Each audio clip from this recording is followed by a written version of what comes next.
शांति, ओम शांति, ओम शांति। फरिश्ता अर्थात क्लीन और क्लियर। वाह।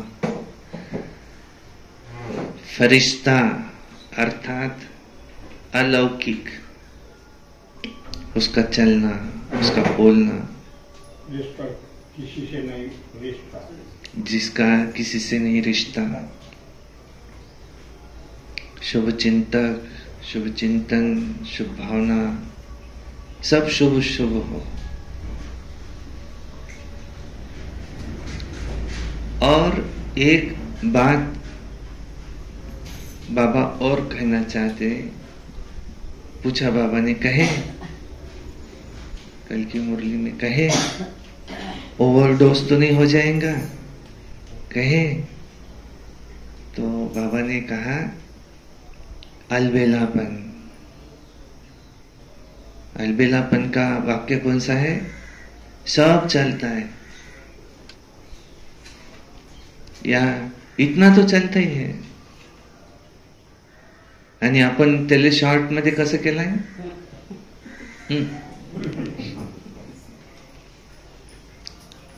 कहो काल आले नाही मुरलेले? अलबेलापन, आलस्य और अलबेलापन हे दोन सोबत आहे. कहो तुम्ही तर कुठलेही काही खाऊन घेता काय?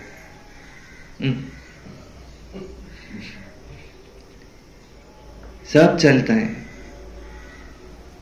हे काय म्हणतात, आम्हाला सर्व चालते असे म्हणतात ना बाहेरचे. आपलं असं आहे, पानी तेरा रंग क्या, इसमें डाल उसमें डाल, जिसमें डाला वैसा. कोण्या गंजात टाका तसा आकार घेऊन घेऊ. आपण पाण्यासारखे, आपण कायच्यातही बसतो. योग्य है कि नहीं? कायदे में ही फायदा है, कायदे में ही फायदा है. बाबा ने जो कायदे बना के रखे हैं, यहां वहां का नहीं खाओ. हे अघोरी वाले कसे देतात? कशातून देतात? खाण्यातूनच देतात.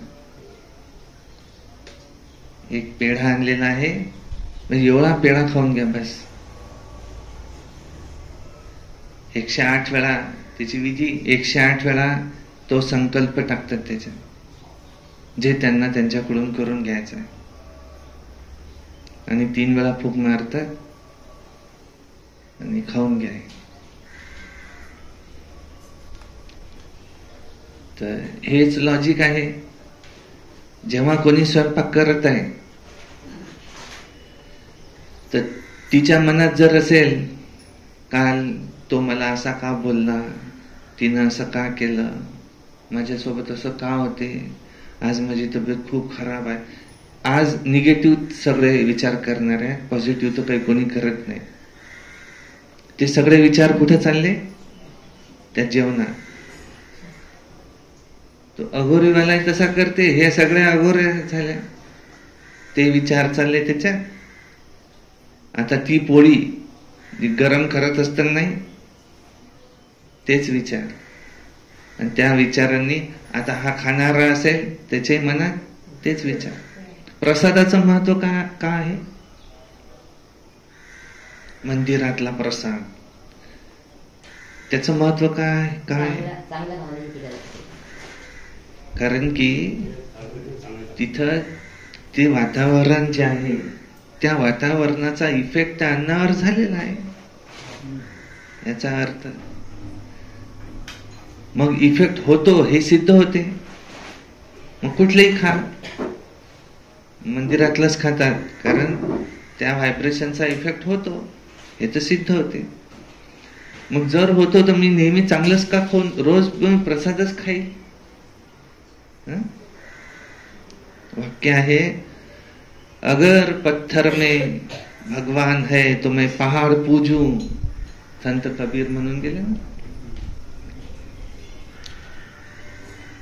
जर हे जेवण चांगलं आहे, प्रसाद, तर मी रोज प्रसाद खाईल, है ना. तपस्वी तर असाच विचार करेल की नाही. तर म्हणून आपल्याला रोज जेवण घेताना कोणी काही दिलं तर खाऊन घेऊ का आपण. कोण पेढा आणला, घ्या खाऊन, हा त्याच्यात काही केलं असेल त्यानं तर बाबाची मनाई आहे. सर्वात पहिले कोण काही दिलं फटकन खाऊन घेतलं असं चालते काय. नाही. आपल्याला योगीला काय आहे, पहिले तो बाबाला पाहिल आणि बाबाची दृष्टी यादची ती त्याच्यावर टाकेल. हे अन्न माझ्या खाण्यायोग्य होऊन राहिलं आहे आणि याने माझी तब्येत चांगली होईल, माझ्या शरीरावर याचा चांगला इफेक्ट होईल, असा विचार करून ते खाल्लं. पाणी पिऊन राहिलो आपण तर डायरेक्ट पाणी पिणार आहे का. आता कुठं सेंटरवर गेले, हे बिके आहेत, आलेले आहेत आणि त्या बहिणीनं पाणी आणलं आणि यानं पाणी घेतलं, डायरेक्ट पिऊन राहिला. ती समजून जाईल हा बिके नाही, डुप्लिकेट बिके आहे, हाफ कास्ट ब्राह्मण. तो बीके असेल ओरिजिनल तर तो काय करेल, ते पाणी पहिले, बाबा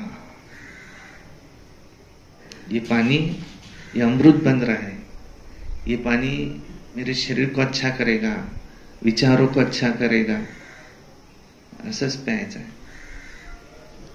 आता हे बाबांनी सांगितलेलं आहे, धारणा, दिव्य गुणों की धारणा आणि हे काही नियम, ह्या धारणा.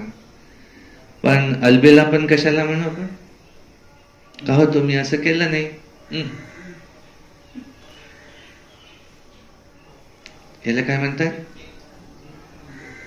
सब चलता है. अलबेलापन ये बाबा ने मेजॉरिटी में देखा, सबके लिए नहीं कह रहे, कुछ है करने वाले, तो मेजॉरिटी ऐसे है. इसलिए सब राजा बन भी नहीं सकते. प्रजा बहुत होती है, राजा एक होता है. पर मुझे लक्ष्मी नारायण बनना है, राजा बनना है. सगळ्यांचे 84 जन्म होणार आहे की नाही होणार आहे याची गॅरंटी नाही. सगळे सत्युगात येतील याची गॅरंटी नाही. डायरेक्ट त्रेतामध्ये येतील असंही आहे. पर समझदारी किसमें है, समझदारी किसमें है, क्या कहेंगे अजमेर दादा. बाबा का कहना मेरा सुनना. दादी जानकी क्या कहती, बाबा ने कहा 2 और 2 5, तो हाँ जी बाबा. अब बाबा 500 रीजन बताएंगे उसके, 2 और 2 5 कैसे. ऐसे नहीं, बाबाला माहित नाही वाटते 2 और 2 4 होत असतात. नहीं, इतना निश्चय चाहिए. बाबा का कहना और मम्मा का सुनना, ऐसा पुरुषार्थ इन्होंने किया. मुझे बाबा की हर श्रीमत का पालन करना है, क्योंकि श्रीमत ही तुम्हें श्रेष्ठ बनाएगी. लहान मुलं जे असतात, चांगला असतो एखादा, तर त्याला त्याच्या आईने सांगितलं, तिथं तू बाजूला खेळायला जातो ना, त्यांच्या इथं त्यांनी काही खायला दिलं तर खायचं नाही आपण. आता हा विचारून आला का एवढं चांगलं तर बनवलं आहे त्यांनी, आपल्या घरी जे बनते तेच तर आहे, तो खाते तर मी का नाही खाऊ, असा विचारते का तो एखादा. नाही, तो तिथं गेल्यावर काय म्हणेल, माझ्या आईने मला नाही सांगितलं आहे, मी खाणार नाही. ती समोरची बाई त्याला खूप फोर्स करून आली, खाऊन घे खाऊन घे, पण नाही नाही म्हणजे किती भूक लागलेली आहे, मी माझ्या घरी जाईल, माझ्या आईला विचारेल, तिनं जर म्हटलं खा तर खाईल. तर बाजूची काय म्हणेल, खूप चांगला मुलगा आहे, खूप जोरदार, लहान आहे पण खूप जोरदार आहे, आज्ञाकारी आहे, वळण कसं काय समजते आले एवढं काय नाही. आणि तेच एखादा आहे आणि खाऊन घे म्हटलं तर विचार करून राहिला, घरी काय माहित होते आईले, आपण खाल्लं काय नाही खाल्लं काय. आणि आईला माहित झाल्यावर ती मारत असेल तर ती म्हणेल का बा हा कसा पैदा झाला इथं. काही सांगावं ऐकतच नाही, मनानच करते. तो इसलिए बाबा ने अगर कहा ये मुझे नहीं करना है तो नाही करना. एकदा असं डिस्कशन चालू आहे एका जणासोबत, कांदा लसण खाऊ नये. तो म्हणत आहे कांदा लसण खालीच पाहिजे, उन्हाळ्याच्या दिवसात तर कांदा पाहिजेच, नाही तर ऊन लागते, हे पाणी प्यानं खूप, नाही ऊन लागते. कांदा हा आयुर्वेदिक, त्यांना हार्ट अटॅक येत नाही लसण खाल्ल्याने, लसण तर खालेच पाहिजे. माझे आजोबा हे आयुर्वेदिक डॉक्टर होते, त्यांना त्याचं महत्व माहित नसेल काय, पण ते कांदा लसण खात नव्हते, कारण त्यांना माहित होतं की हे तामसी आहे. उलट लसण खाल्ल्याने क्रोध जास्त वाढते आणि क्रोध वाढल्याने हार्टवर त्याचा इफेक्ट होतो. उलट लसण खाल्ल्यानं हार्ट अटॅक लवकर येईल. पण दुसरा त्याचा गुणधर्म आहे तो रक्ताला पातळी करतो, पण ते तामसी आहे ना. असं आमचं खूप डिस्कशन चालू आणि शेवटी एकच वाक्य तोंडातून निघालं, अरे पण बाबा नाही म्हणते ना. तो काय म्हणते, असं आहे का, मला वाटलं तूच नाही म्हणून राहिला आहे, मी नाही. मग बरोबर असं नाही. तर शेवटी आपल्याला फॉलो कोणाला करायचं आहे, बाबा काय सांगते. अशा सिच्युएशन मध्ये बाबा काय सांगते, बाबा माझा वेलविशर आहे, बाबा जे सांगेल तेच मी करेल. थोडस मला मनावर कंट्रोल करावं लागेल, जास्तीत जास्त काय होईल. शीख लोक माहित आहे काय म्हणतात, धरत छोडीये पर धर्म न छोडीये. तुम्ही गळा कापून टाका पण धर्म बदला नहीं. ऐसे ही बाबा ने जो धारणाएं दी है वो ही हमारा क्या है, धर्म. मर जाएंगे, उपवास करेंगे, देखेंगे कितने दिन जीते, लेकिन कहेंगे ये खा लो वो खा लो तो नहीं खाएंगे. पहले बाबा से पूछेंगे, बाबा आपकी आज्ञा है क्या, ये मुझे खाना चाहिए ये नहीं खाना चाहिए. अगर बाबा ने कहा बच्चे इसको खा लो तो ही खाऊंगा, नहीं तो मैं खाऊंगा नहीं. फिर हम कैसे कहते, ये तन भी तेरा, मन भी तेरा, धन भी तेरा, श्वास तेरा, संकल्प तेरा. कहते समय कहते तेरा, तेरा तुझको अर्पण, करते समय फिर हम कैसे कहते हैं.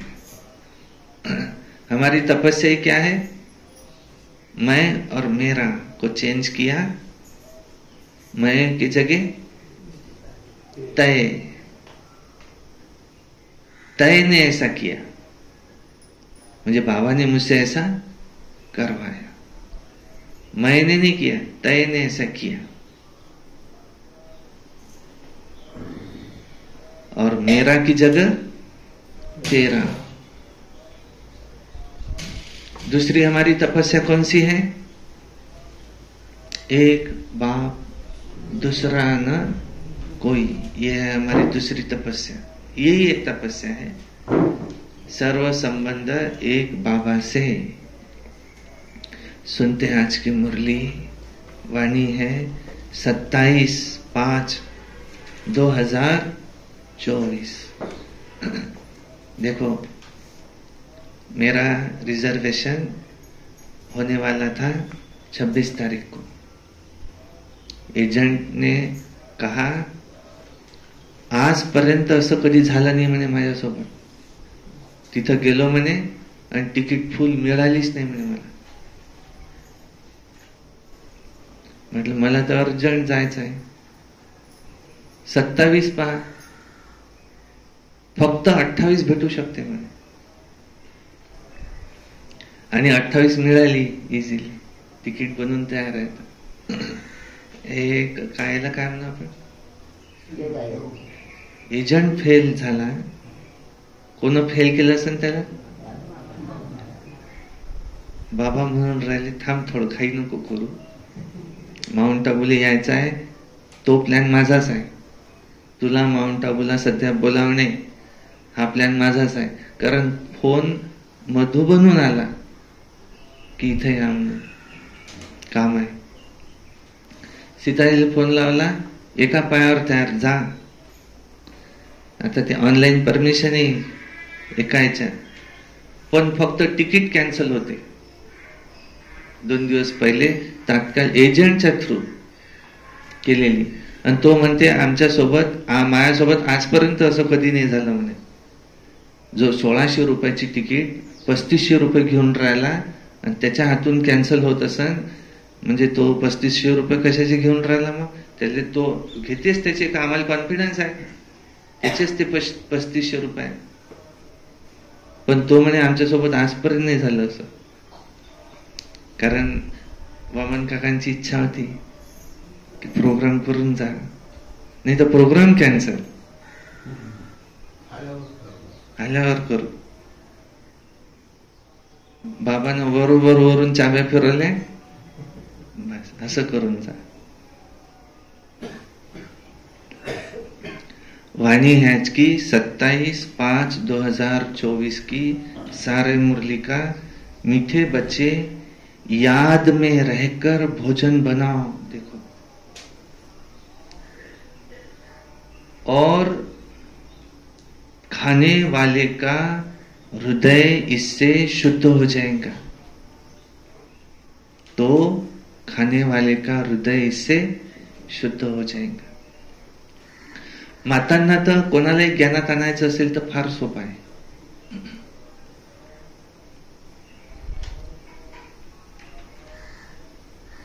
बाबाच्या आठवणीत भोजन बनवा आणि ते भोजन ते खाऊ घाला. महिन्याभरात नाही ते बदलले तर मग सांगा.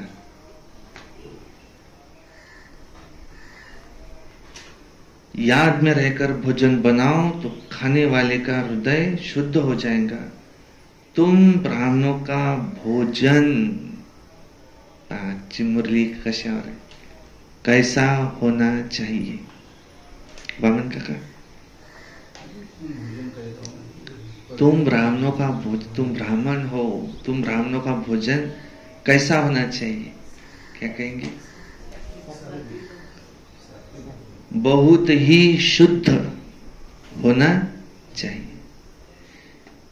किसी ने भी बनाया और हमने खा लिया, यहां उसको शुद्ध भोजन नहीं कहा जाता. दाल चावल ही तो था, दाल चावल शुद्ध नहीं है कि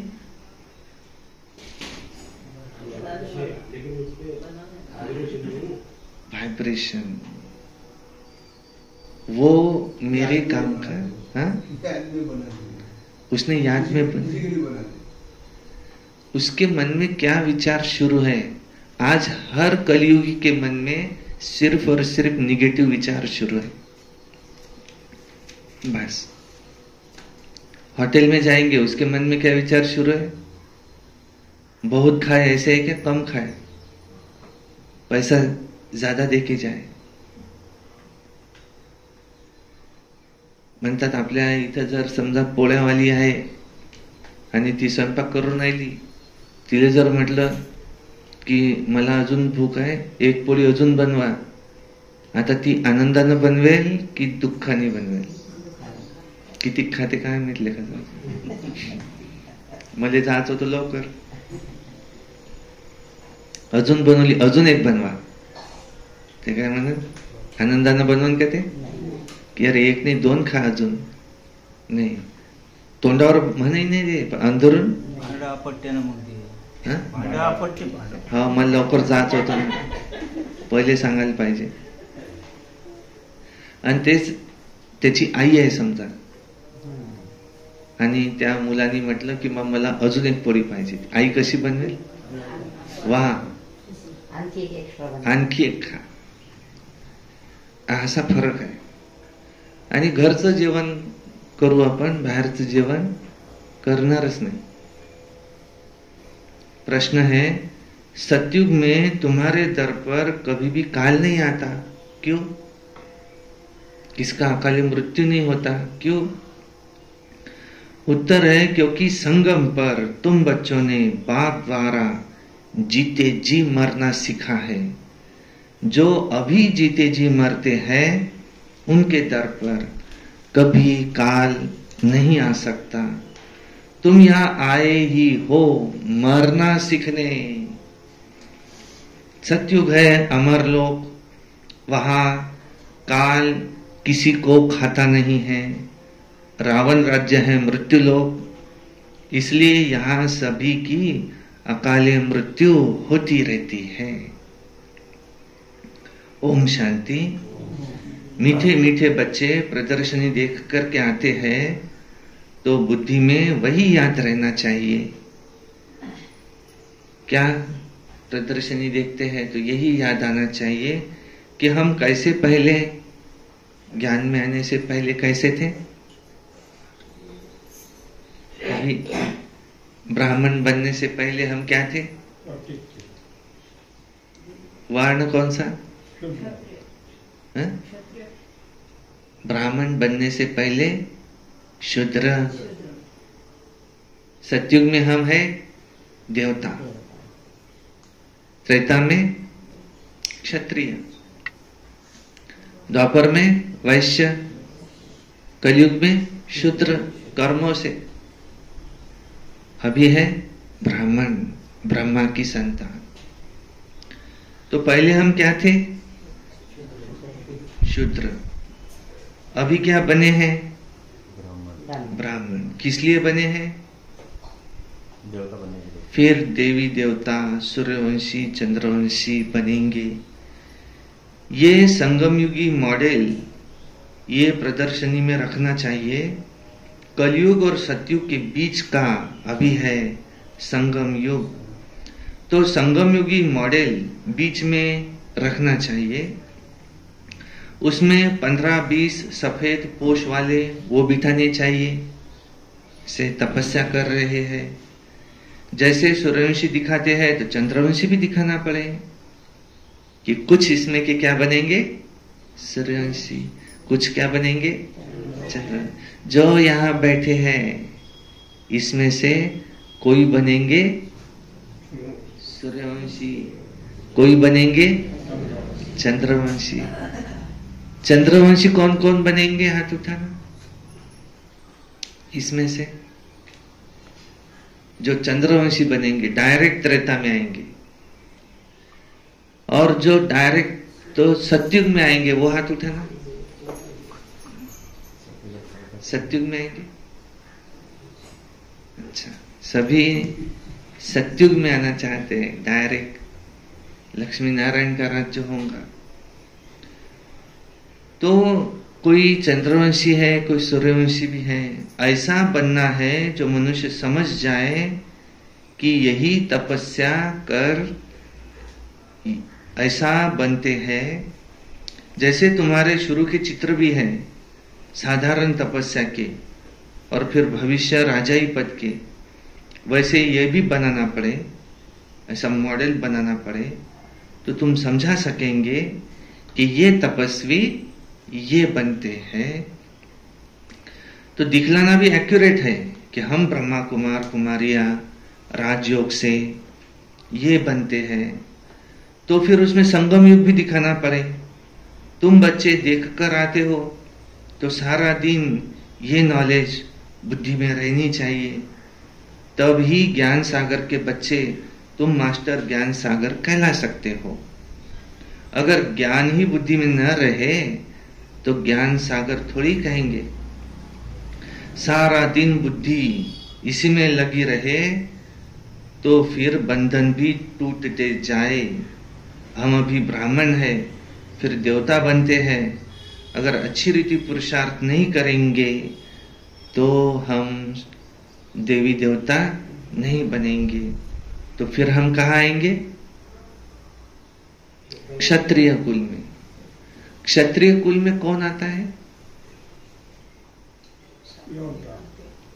जो पुरुषार्थ नहीं करते, जो पूरी रीति पूरी तरह से पुरुषार्थ नहीं करते। और डायरेक्ट त्रेता में कौन आएंगे?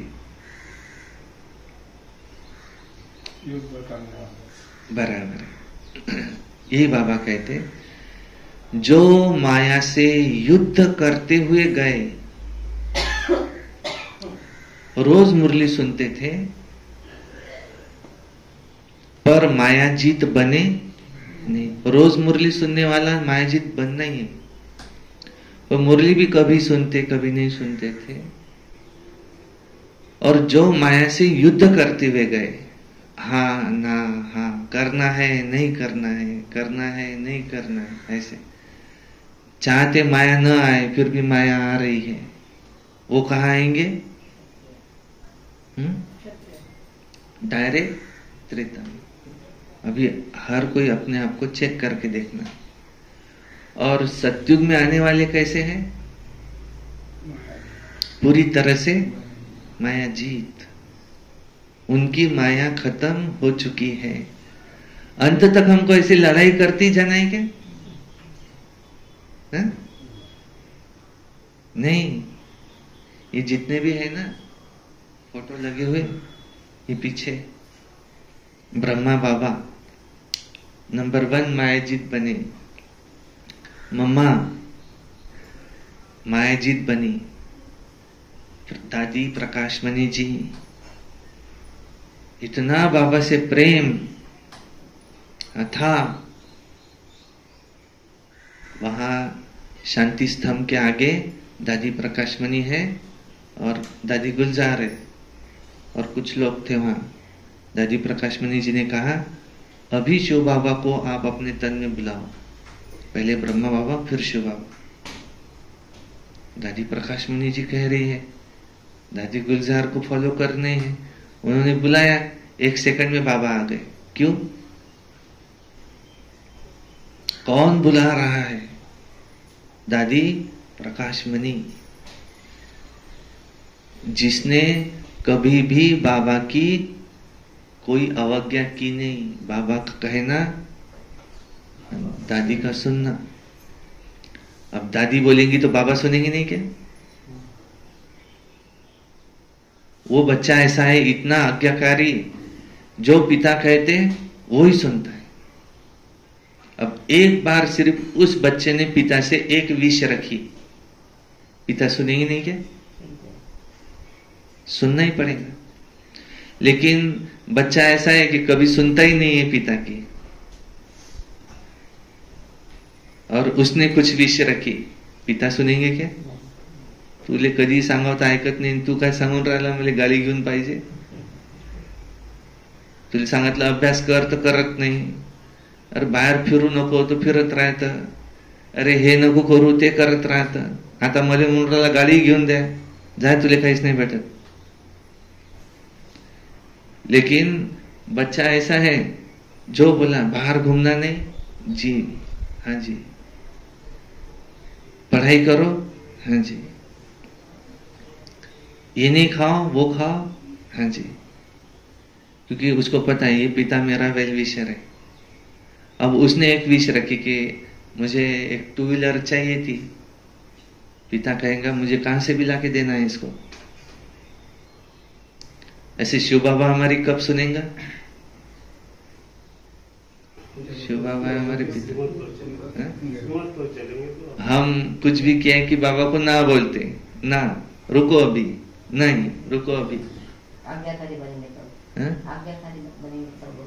अगर हम आज्ञाकारी बनेंगे तो बाबा को अगर हम कभी भी कहेंगे तो बाबा हाजिर है। कौन सा हाथ में हाथ है हमारा शिव बाबा के? श्रीमत का हाथ में हाथ अगर है तो बाबा हमें वापस साथ में ले जाएगा। श्रीमत का हाथ में हाथ नहीं है तो हम पीछे से जाएंगे शिव की बारात में। तो ऐसा पुरुषार्थ करे जो हम देवी देवता कुल में आए। और कोई तो ऐसे हैं जो वैकुंठ माना सत्युग देख भी नहीं सकेंगे। मुख्य तो है ही Vaikunth, wonder of the world, Satyug को कहा जाता है। इसलिए तुम्हें पुरुषार्थ करना है। तुम्हारे दोनों चित्र होने चाहिए, अभी का तपस्वी और आगे का भविष्य का सत्युग का। वो रंगी ड्रेस, वह गहनों आदि से सजाया हुआ, और यहाँ का तपस्या का। तो वो समझेंगे कि यही है सूक्ष्मतन में बैठे हैं। ड्रेस तो बदल सकते हैं, फीचर्स तो बदल नहीं सकेंगे। वो हुआ अपवित्र प्रवृत्ति मार्ग, यह है पवित्र प्रवृत्ति मार्ग, जिससे कि समझे कि ये स्थापना कर रहे हैं, यही फिर ये बनते हैं। जो मेहनत करेगा सो पाएगा। ब्राह्मण बनने वाले तो बहुत है।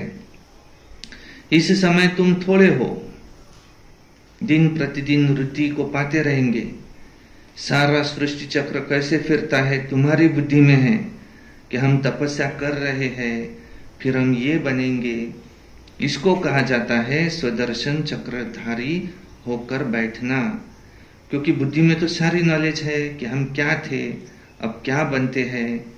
स्टूडेंट टीचर को जरूर याद करेंगे। तुमको भी बाप को याद करना है, क्योंकि वो हमारा टीचर है। और याद की यात्रा से ही तुम्हारे पाप कटते हैं, आत्मा पवित्र बन जाती है, तो तुम्हें शरीर भी पवित्र मिलता है। जो शूद्र से ब्राह्मण बनते हैं वही फिर देवता बनते हैं। इसका जितना बड़ा मॉडल हो उतना अच्छा है, क्योंकि लिखना भी पड़ता है। संगम युगी पुरुषोत्तम बनने वाले ब्राह्मण अभी तुमको बाप बैठ पढ़ाते हैं। ऊपर में शिव बाबा का भी चित्र है, जो तुमको पढ़ाते हैं उनका भी चित्र है। और तुम फिर ये बनते हो लक्ष्मी नारायण। ये ब्रह्मा भी तुम्हारे साथ है, ये भी साथ में है, वो भी सफेद पोषधारी स्टूडेंट है, तुम भी स्टूडेंट हो। मनुष्य तो राम राज्य को नहीं मानते हैं। और गायन है राम राजा राम प्रजा। सतयुग में तो एक ही धर्म का राज्य होगा, है ही एक धर्म। बाकी त्रेता में क्षत्रियों की ग्लानि कर दी है। क्या क्या दिखाया है कि श्री राम, और फिर क्या क्या हुआ, ये भी उनकी ग्लानि है। सूर्यवंशी लक्ष्मी नारायण की इतनी ग्लानि नहीं है। तो ये भी लिखना पड़े राम राजा राम प्रजा, धर्म का उपकार है। वो है त्रेता सेमी स्वर्ग, क्योंकि 14 कला है ना। और वहां जो दिखाया है वैसी ग्लानि की कोई बातें होती नहीं है। उनको क्लियर कर दो कि हम क्या बन रहे हैं। हम ही अपने लिए स्वराज्य स्थापन कर रहे हैं। विश्व में शांति का एक स्वराज्य जो सब मांगते हैं वो हम अभी स्थापन कर रहे हैं। बाबा प्रदर्शनी आदि देखते हैं तो ख्यालात चलते रहते हैं। तुम बच्चे घर जाएंगे तो फिर ये सब बातें भूल जाएंगे, परंतु ये सब बुद्धि में याद रहना चाहिए। ऐसे नहीं कि प्रदर्शनी से बाहर निकले और खेल खलास। अच्छे अच्छे बच्चे जो पुरुषार्थी हैं उनकी बुद्धि में ये ज्ञान टपकना चाहिए। बाबा को टपकता रहता है, बुद्धि में सारा ज्ञान रहेगा तो बाबा की याद रहेंगी, उन्नति को पाते रहेंगे। अगर सतो प्रधान नहीं बनेंगे तो फिर सतयुग में नहीं जाएंगे। इसलिए अपने को याद की यात्रा में पक्का रखना है। तुम राजयोगी हो, तुमको बड़ी जटाएं है, महिमा सारी तुम माताओं की है। जटाएं भी नेचुरल है। राजयोगी और योगिनी ये सब सच्चा सच्चा तपस्या का रूप दिखाते हैं। ये सब समझने की बातें हैं। बाप कहते हैं देह के सब धर्म छोड़ अब अपने को आत्मा निश्चय करो। बाकी तो सब देह के संबंध आदि है, ये सब तुम भूल जाओ और एक बाप को याद करो। वो तुमको बहुत मालदार बनाते हैं, तुम जीते जी मर जाओ। बाप आकर तुम्हें जीते जी मरना सिखलाते हैं। बाप कहते हैं मैं कालों का काल हूं, तुमको मैं ऐसा मरना सिखलाता हूं जो कभी तुम्हारे दर पर काल ना आ सके। वहां रावण राज्य होता ही नहीं, सतयुग में कभी काल खाता नहीं, उनको अमरपुरी कहा जाता है। बाबा तुमको अमरपुरी का मालिक बनाते हैं। यह है मृत्युलोक, वो है अमरपुरी, यह है राजयोग। तुम लिख दो प्राचीन भारत का राजयोग, फिर से यहाँ सिखाया जाता है। जो प्रदर्शनी आदि देखते हैं तो उन्हों को भी ख्याल करना चाहिए कि इसमें और क्या करे, कैसे हम प्रदर्शनी में और क्या क्या कर सकते, जिससे कि मनुष्य एक्यूरेट सब कुछ समझे। इनमें प्रैक्टिकल बहुत अच्छी समझानी है, तो प्रदर्शनी ऐसी लगानी चाहिए। यथा राजा रानी तथा प्रजा, तो इसमें सब आ जाते हैं, सब वहां राम राजा राम प्रजा सब सुखी रहेंगे। तो बाप कितना क्लियर कर समझाते हैं, अपने को आत्मा समझ, बाप को याद करो। मूल जोर रखना चाहिए इसी पर, याद पर। विश्व में पवित्रता सुख शांति कैसे स्थापन हो रही है, आओ आकर समझो। तुम अपने लिए राज्य, तुम अपने लिए ये स्थापन करते हो। जितनी जो मेहनत करते हैं फिर उतना वो पद पाते हैं। वो भी नंबरवार है, ये भी दिखाओ कि नंबरवार कैसे कैसे बनते हैं। प्रजा भी दिखाओ, सावकार प्रजा, सेकंड ग्रेड प्रजा, थर्ड ग्रेड प्रजा, सब कुछ दिखाओ। ऐसा चित्र बनाओ कि ये तपस्वी तपस्या कर रहे, फिर इसमें से कोई सेकंड ग्रेड प्रजा, कोई थर्ड ग्रेड प्रजा, फिर कोई सावकार प्रजा। प्रजा में भी ये दिखाओ, कोई क्या बनते, कोई क्या बनते। आपको कौन सी प्रजा बनना है? क्या कहेंगे? कह रहे प्रजा में भी दिखाओ, ये सब तपस्या कर रहे और इसमें से कोई सेकंड ग्रेड प्रजा, थर्ड ग्रेड प्रजा, सावकार प्रजा, प्रजा दिखाओ उसमें। आपको कौन सी प्रजा बनना है? क्या?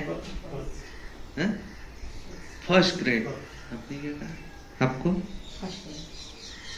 आपको दयाराम फर्स्ट ग्रेड प्रजा। और आपको कोई ये कहो कि मुझे प्रजा बनना ही नहीं है, मुझे राजा बनना है।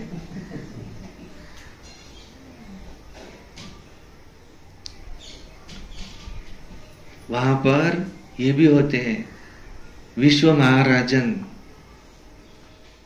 फिर महाराजे, फिर राजे, गांव गांव के भी राजे, और फिर प्रजा, फिर उसमें सावकार प्रजा, सेकंड ग्रेड प्रजा, थर्ड ग्रेड प्रजा। ऐसे वहां पद है। किस आधार से वो पद बनता? आज के मेरे पुरुषार्थ के आधार से। मैंने ये पढ़ाई कितनी पढ़ी, इसके आधार से ऐसा एक्यूरेट चित्र बनाओ जो अच्छी रीति कोई को इस चित्र से समझा सको। अभी यहाँ जो सामने बैठे, ये सबने हाथ उठाया कि हम सतयुग में आएंगे। सब सतयुग में आने वाले है क्या?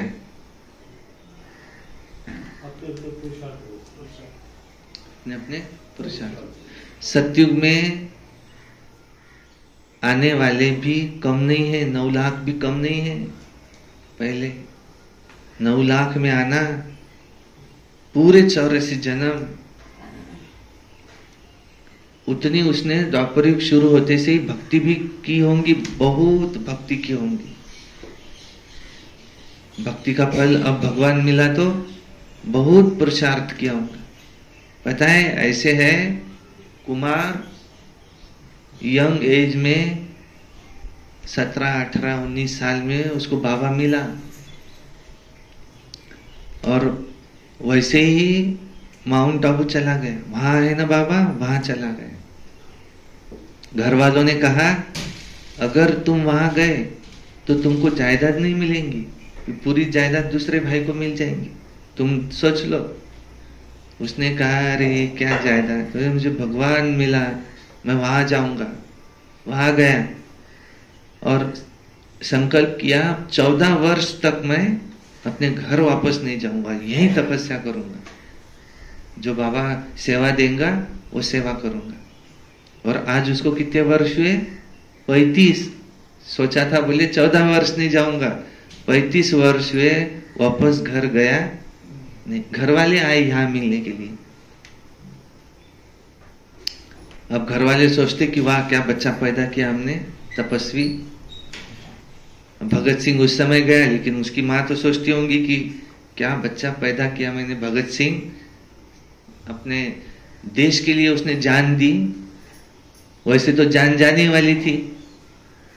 कुछ ये अन्ना हजारे बताते उपोषण पे बैठते तो क्यों, तो बोले मैं सोचता वैसे भी मैं मरूंगा कभी ना कभी, अब ऐसे ही मर जाओ तो किसको पता चलेगा कि मैं गया नहीं, इसलिए मैं सोचता उपोषण में मरूं तो सारी दुनिया में पता चल जाएगा।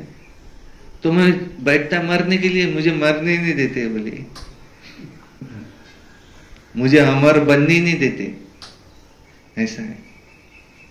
और ब्रह्मचारी है, देश के सैनिक रह चुके हैं, देश के लिए जोश है। तो हमारा जीवन भी ऐसा हो जो यादगार रह जाए।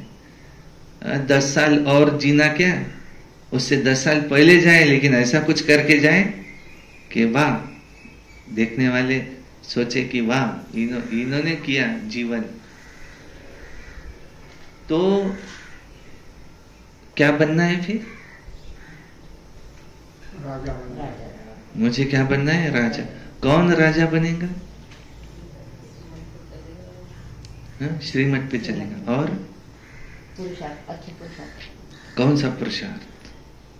जो महाराज बनेगा वही राजा। बाबा का महावाक्य है, बाबा का महावाक्य है, स्वराज्य अधिकारी सो विश्व राज्य अधिकारी।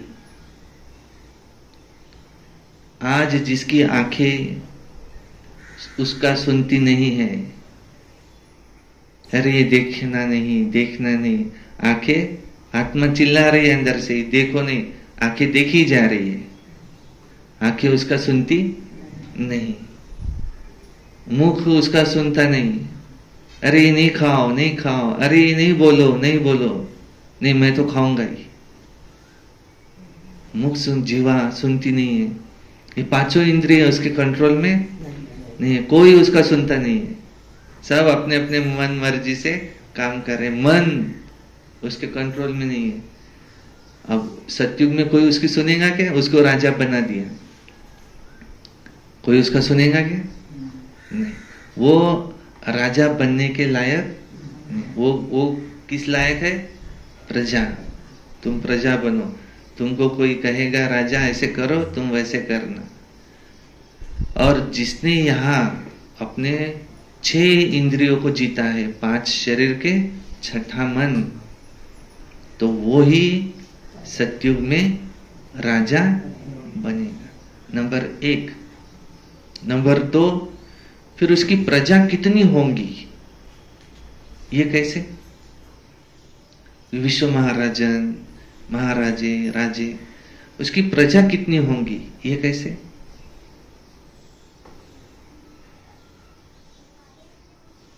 ये तो हो गया, अब प्रजा कितनी होंगी ये कैसे?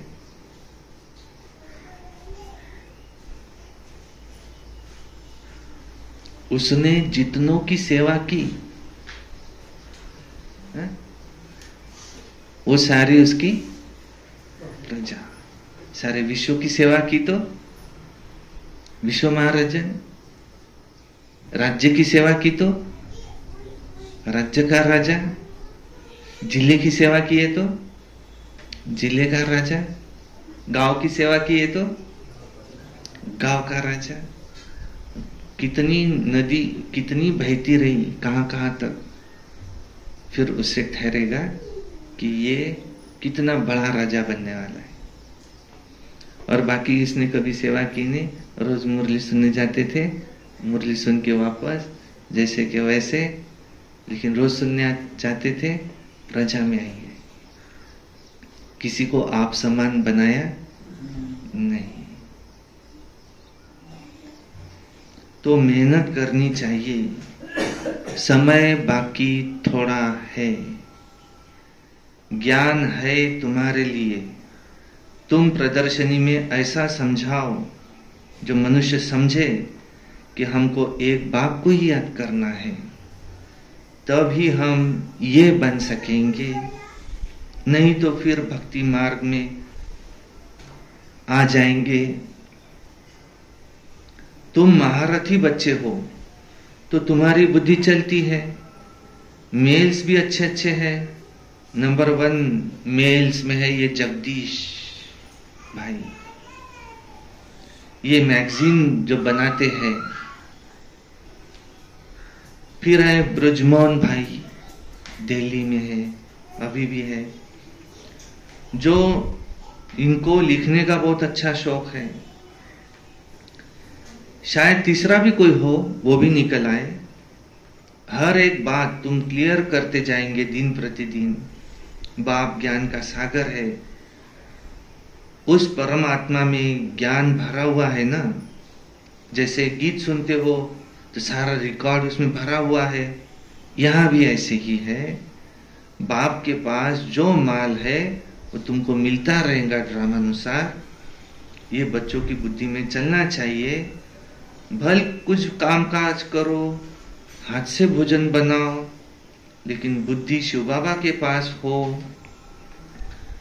तुम ब्रह्मा भोजन खाते हो, ब्रह्मा भोजन पवित्र चाहिए।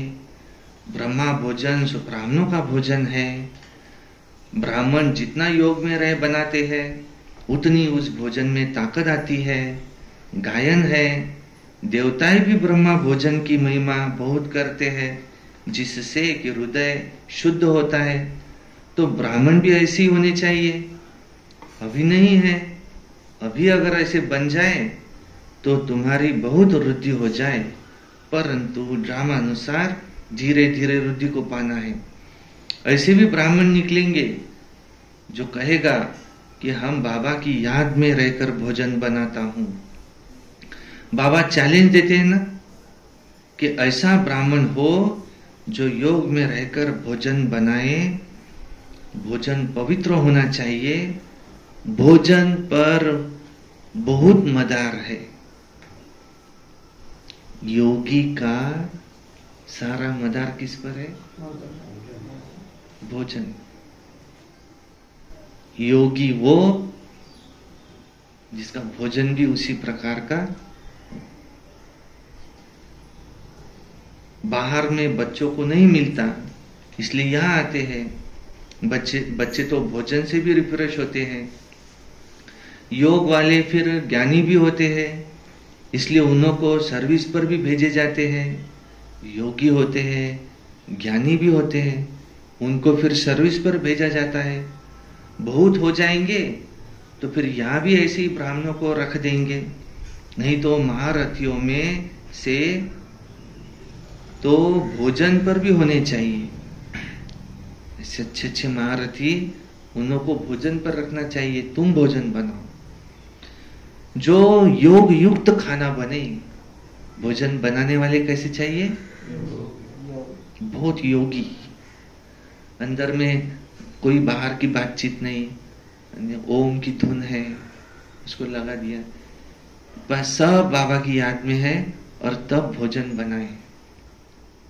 देवताएं भी समझते हैं कि हम भी ब्रह्मा भोजन खाकर देवता बने हैं, तो रुचि से तुम्हारे साथ मिलने के लिए आते हैं। कैसे तुमसे मिलते हैं, ये साक्षात्कार की बातें हैं सब। तो ये भी सब ड्रामा में युक्ति है। सूक्ष्म वतन में वहां और यह मिलते हैं, ये भी वंडरफुल साक्षात्कार है, ये वंडरफुल नॉलेज है ना। तो साक्षात्कार भी वंडरफुल है अर्थ सहित।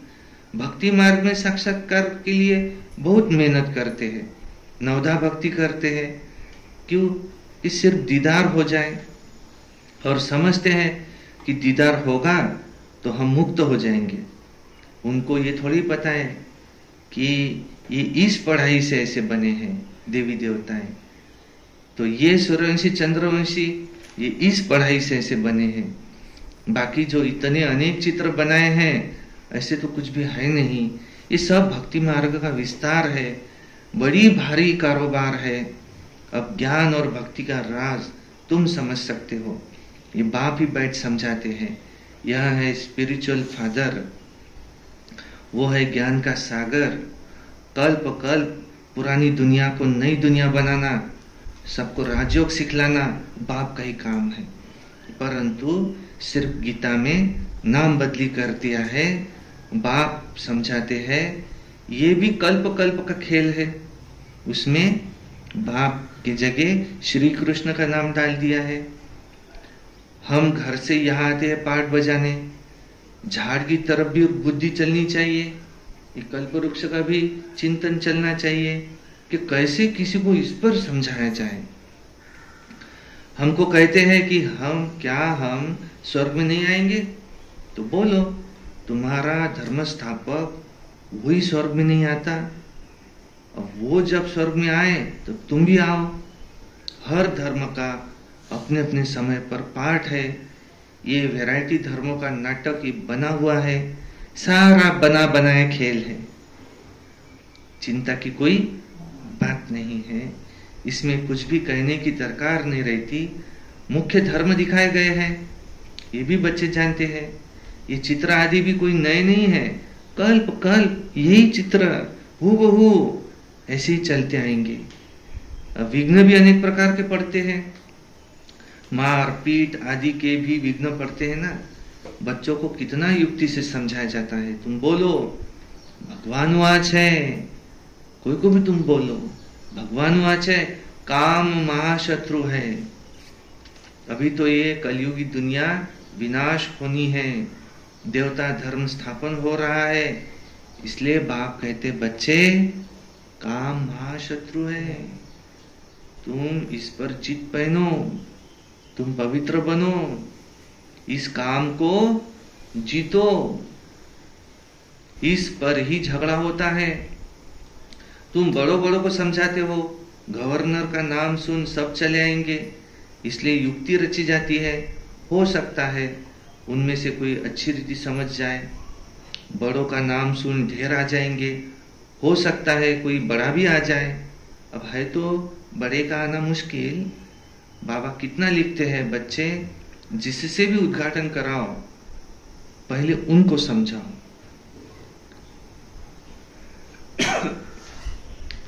कि ऐसे मनुष्य से देवता बन सकते हैं, ऐसे विश्व में शांति हो सकती है। क्या समझाओ ये भी बता रहे बाबा। ऐसे ऐसे हम मनुष्य से देवता बन सकते हैं। स्वर्ग में ही विश्व में शांति और सुख था, ऐसे ऐसे तुम भाषण करो, अखबार में पढ़े तो फिर तुम्हारे पास इतने ढेर आने लग जाएंगे जो तुमको नींद भी करने नहीं देंगे। नींद इसके लिए फिटानी पड़े, इतना सर्विस करो जो नींद फिट जाए कि मैं कैसे किसको समझाऊं। सर्विस से योग से बल मिलता है, क्योंकि यही तुम्हारी कमाई है। कमाई करने वाले को फिर कभी उबासी नहीं आती, उसको झुटका नहीं आएगा। कमाई से पेट भर गया फिर नींद नहीं आएंगी, जैसे रेगुलर हो जाते हैं। तुम भी बहुत भारी कमाई करते हो, उबासी देवाला निकालने वाले खाते हैं। जो अच्छी रीति समझते, जो याद में रहते, उनको क्या उबासी आएंगी, उनको कभी उबासी नहीं आएंगी। अगर मित्र संबंधी याद आते रहेंगे, बाबा की याद नहीं रहेंगी, ये उबासी आती रहेंगी। मुरली में भी बैठा है तो उबासियां लेते रहेंगे। ये निशानियां हैं कि ये देहाभिमान में है, पूरी तरह से आत्माभिमान में, आत्मभान में नहीं बैठा है। स्वर्ग में तुमको कभी उबासी नहीं आती। वाह, नई बात बताई आज बाबा ने। सत्युग में तुम किसी को उबासी नहीं आती। उबासी आना अच्छी बात नहीं। जो याद में है तुमको निद्राजीत बनना है, नींद को भी जीतना है। ब्रह्मा बाबा कितना घंटा सोते थे?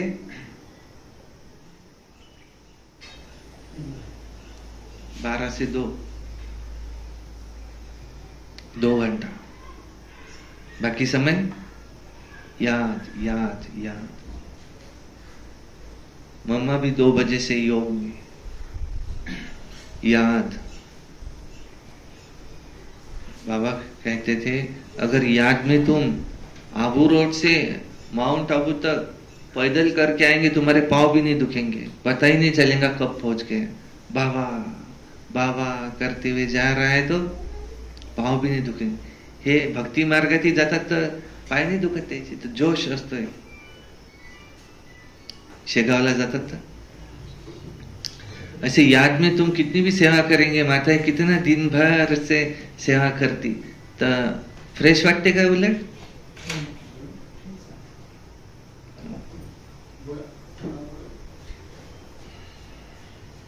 क्योंकि खुशी जैसी खुराक नहीं। किसका काम कर रहे हैं? भगवान के घर का।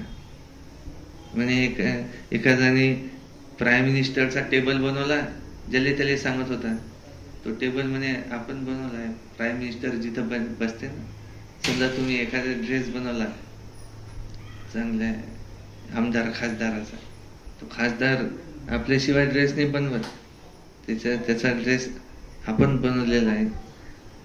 एखादा दुकानदार असेल आपल्या इथून ते घेऊन जातात, त्याच्या घरचं फर्निचर आम्ही बनवलेलं आहे। आणि प्राइम मिनिस्टरचे वर कौन है? शिव बाबा।